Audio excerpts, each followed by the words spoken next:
तर आम्ही निघालो होतो लासूरच्या देवीला दर्शनासाठी. मग आम्ही इथे जाऊन पूजा घेतली आणि लगेच दर्शनासाठी मेन मंदिराकडे निघालो. तर ही देवी जी आहे दाक्षायणी मातेचं मंदिर आहे. असं म्हणतात की राजा दक्षची ही दाक्षायणी पुत्री आणि तिचं हे मंदिर इथं आहे. आणि ही देवी जी आहे ती नवसाला पावणारी आहे. त्यामुळे ते भरपूर लोक नवस करतात आणि आता सध्या यात्रा चालू होती, त्यामुळे गर्दी तर असतेच इथं. पण आम्ही दुपारच्या वेळेस गेलो होतो त्यामुळे एवढी गर्दी नव्हती.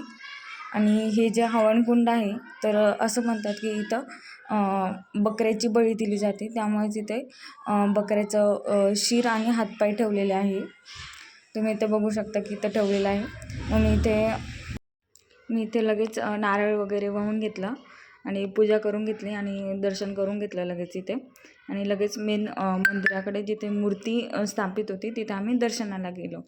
तर म्हणजे इथून लगेच वरती लगेच मूर्ती आहे आणि तुम्ही बघू शकता की ते यात्रा असल्यामुळं किती सुंदर मूर्ती सजवलेली होती आणि किती असं मन भावूक होणारं दर्शन होतं हे.